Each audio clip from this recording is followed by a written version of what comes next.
beautiful people, my name is Cleo and I share content all about lifestyle, travel and just living the best life you possibly can. That's what we're all trying to do here, right?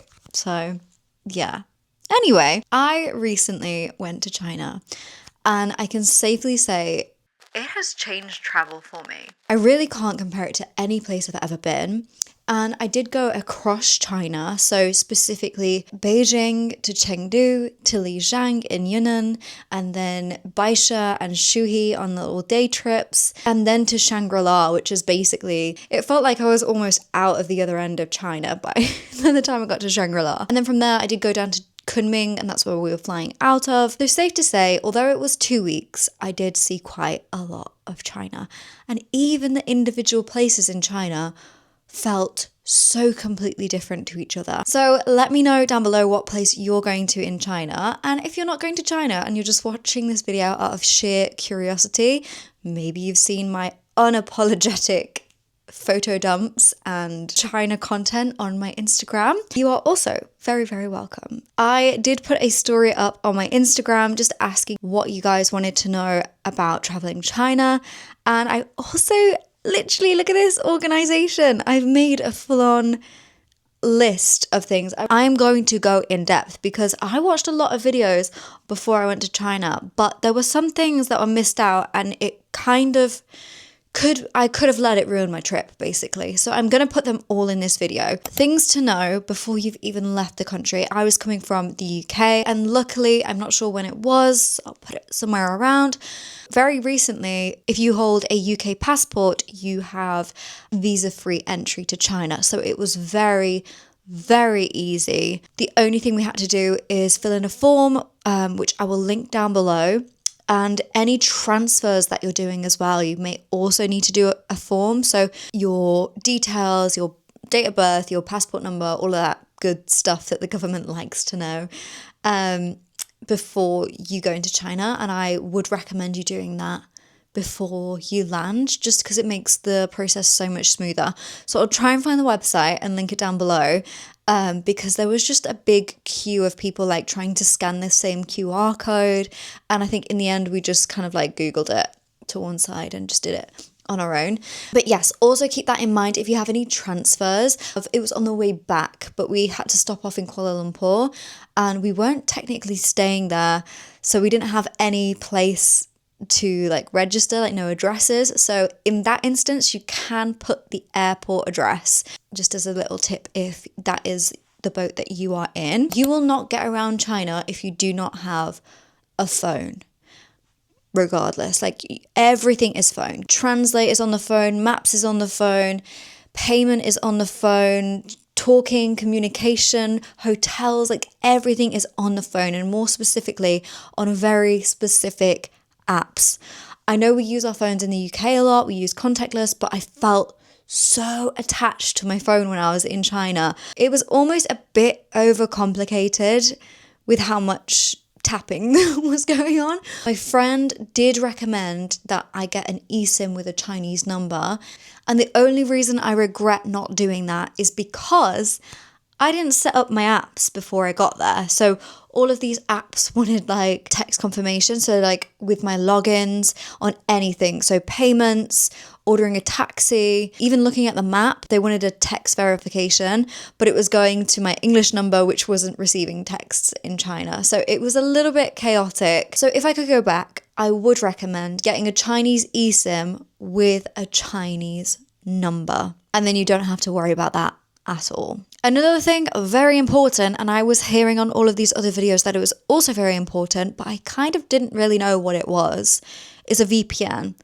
And you will need a VPN. I'll put some links again. I'll try and do like a full juicy link goodie bag in that description down below, and you can just go through it one by one and like checklist it off on all of the things you need to do. But with this VPN, I got a 30-day one, and basically what it does, I imagined it as like a bubble around my phone, and the bubble was like bouncing back the signal to like the internet. I don't know the technicals behind it, but my phone was technically in the UK when I was in China, and all you have to do is sign up, choose your plan, and then you go in your settings. I think I download? Yeah, you download the app and then you go in your settings and you can like turn it on, like there's a new setting and it comes up at the top of your phone screen. And that little step at the end, just not knowing how to install it on my phone, was like stopping me from getting it all together, because I was like, I don't want to buy this online if I don't know how it's going to be connected.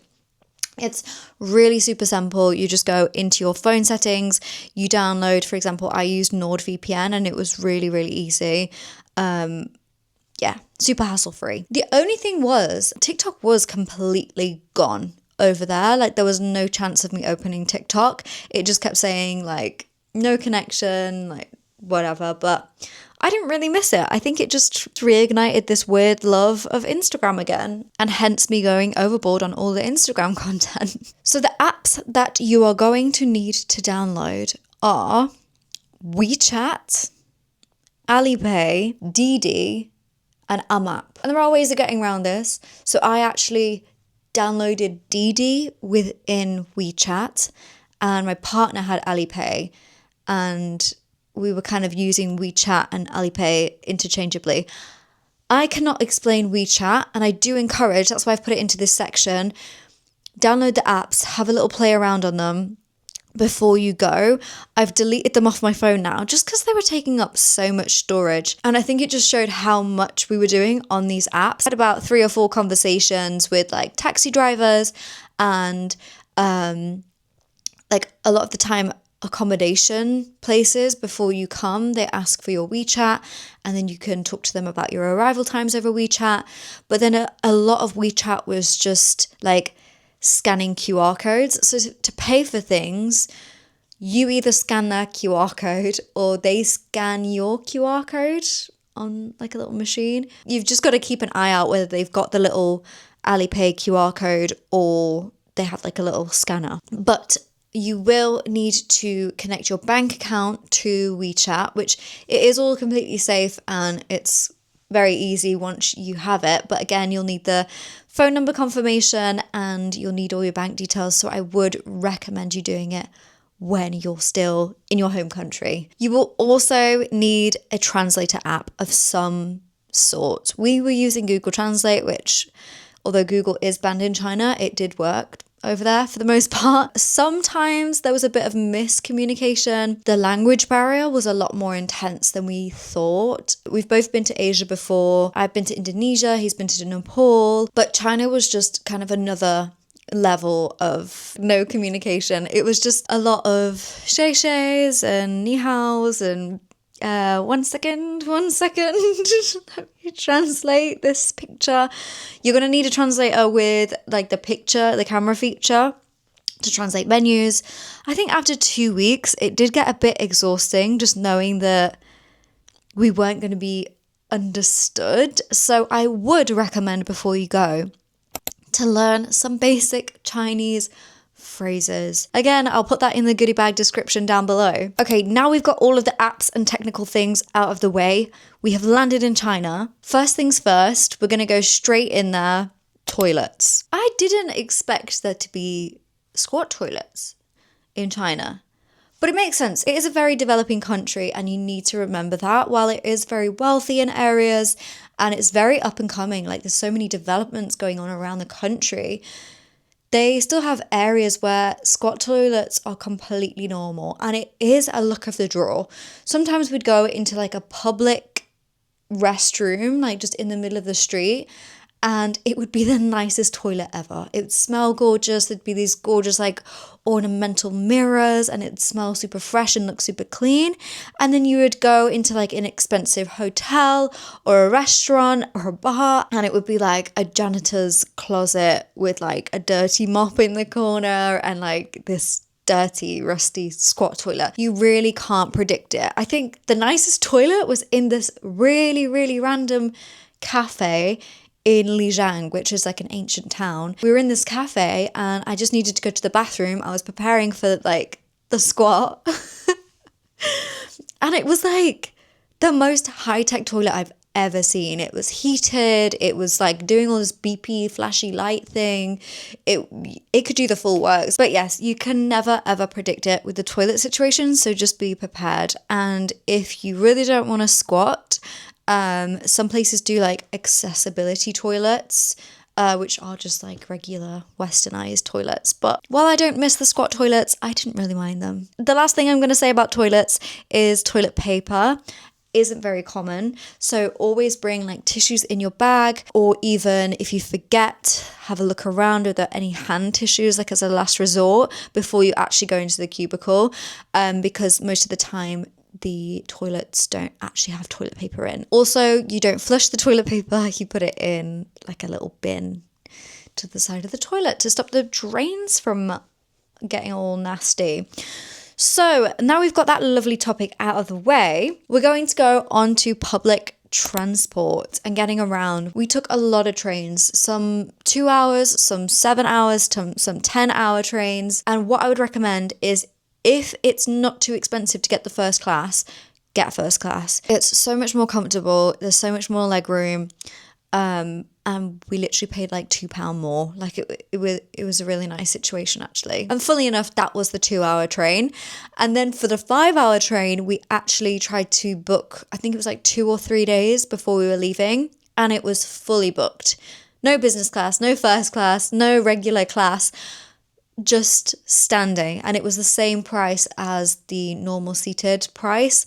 So we ended up just sitting on the floor for 5 hours, and we were next to the toilet. Sorry, I thought the toilet talk was over, but there we go. So the lesson for you here is book your trains at least a week in advance. If you know your movements, we didn't really know our movements. A lot of the time we were just planning as we go and deciding how long we wanted to stay when we got there, and things with like weather and tourist attractions being closed and like mountains that we wanted to go check out being closed, we had to kind of wing it in a way. So I'm glad things weren't booked.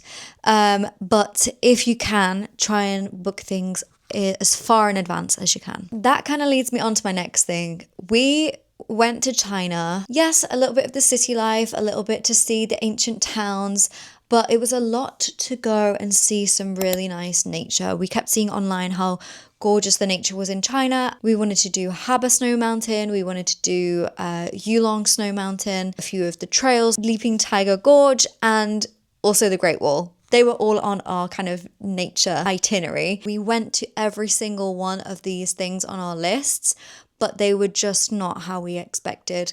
So for example, the Great Wall of China, that was definitely the top of my list of things that we did. But I think why that was so good is because we did the Gubiku section of the Great Wall. So Gubiku to Linjiangxing, Chinese words. It was a 15-kilometer walk, and it was very intense. We went through the jungle, we went back up onto the wall, we were climbing. It was beautiful. We only saw one other person for like the first 3 hours, and then when we got to the other side, the Jinlanxing side, they started to trickle through. We'd see like groups of maybe 3 or 4 walk past us, but it was so quiet and so beautiful. And it was a workout. There was lots and lots of stairs. If you're going to do the Great Wall, there's so many stairs. But it was the only place that we really felt we had an adventure. The other places were either tour guides only could take you, and when we went with a tour guide to a particular place, it was like we had to stay with the group. We're just a bit more like, we want to go off and do things on our own. And this particular trail that the guide took us on was, they basically dug out a flat road all the way to the main attraction, and we'd expected it to be a bit more of a scramble, which I think the older trail was. So it's just things like that. For example, Tiger Leaping Gorge as well. We tried to get around the tourist trap of that, and we had a taxi driver drop us off in the complete middle of nowhere. We had to walk an hour back, and we got to our end point, and then we were going to do the hike in reverse, but then we realized that the hike doesn't actually take you down to the gorge. It was an adventure, but in a different way, and we are so grateful for the locals that helped us out that day. Just a lot of disappointments through trying to see the nature in China, and I am just going to finish on this one, but it is, and it kind of ties into this next point, which is the tourist traps. A lot of the key areas felt very bubble wrapped and almost like an Instagram Easter egg hunt, if you get what I mean. So, for example, we wanted to go see Jade Snow Mountain. We got there and they dropped us off and it was this big mall. We were just very confused.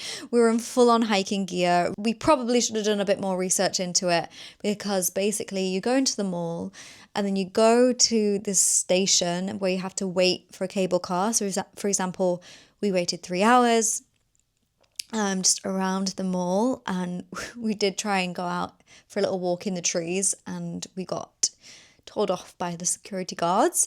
So we headed back to the mall and waited there for 3 hours, and then got our cable car up to the mountain, and then it was just wooden stairs for there, which is great. It's very accessible. It was just not really how we'd wanted to do it. So if you are going to China for the nature, just make sure you do your research and you find someone who has a similar style of hiking and adventuring and traveling how you want to, and get some advice from them. Just a side note on photos as well, if you're a Westerner, in the sun my hair did go a little bit blonder than this, and then my partner has a very, very obvious dark beard, so we stuck out like a sore thumb because no one in China has beards and very few people are blonde.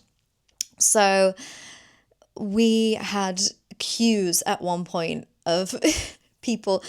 It was mainly like teenage girls for me and like guys taking photos with my boyfriend. We had multiple occasions where like families would come up to us and I'd hold their child and they'd take photos with us. And while it is really interesting and I didn't mind it, and I kind of guess it's just interesting for them to see foreigners, and one woman was explaining that it was her daughter's first time ever seeing foreigners. So this little 3-year-old, she like gave us some cake and she just wanted to sit next to us. I know that was really cute. But yeah, just be prepared for it. And if you are uncomfortable, just really politely say no. Everyone who we interacted with was so welcoming and hospitable. And I don't think they're meaning it in any bad way at all.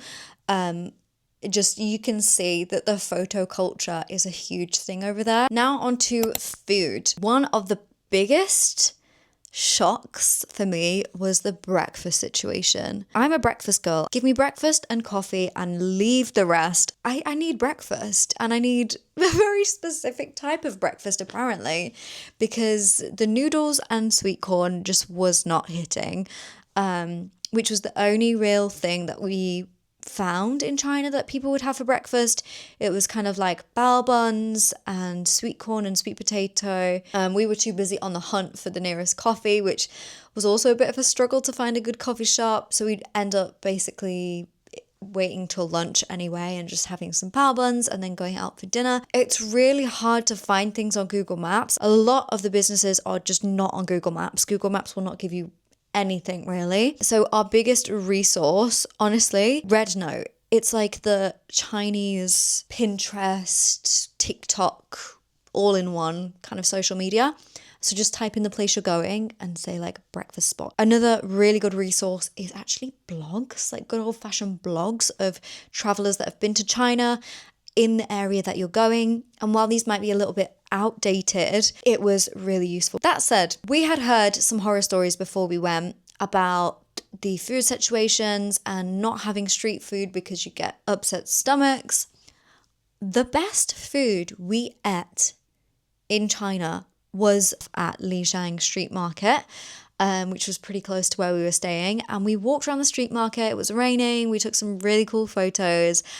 And we just nibbled our way around the market. There was this pork bun wrap thing, and it was heavenly. It was delicious. Also, meat on a stick. Once we tried a meat stick and accepted our fate and found out how delicious they were, that became our go-to. One night we even just got meat sticks and bread. This is not a nutrition channel, but I do recommend you try the street food. Also the little family looking restaurants, and normally like they're not the most aesthetic restaurants. They're usually really quiet with maybe one or maybe no people inside. Go into these little family restaurants because some of the food there as well we had that was just, it was just lovely. And while we did find things like transport and coffee and alcohol, oh my gosh, alcohol was so expensive there. They were all quite expensive. Food was very, very cheap. That is all of the little top tips and tricks and takeaways from our China trip. I hope you got something from this video. If you did, give it a little like. And if you are off to China, I hope you have a wonderful time. It's such a beautiful, beautiful country with so much on offer and so many things to do. And while we did travel almost 3,300 kilometers across country, I still feel like there's so much of China that I haven't seen yet. So if you have any tips, or maybe after your travels, you have a little tip to share, pop it in the comments. I will see you guys in the next one. Bye. Spacey, I've been lost inside a daydream.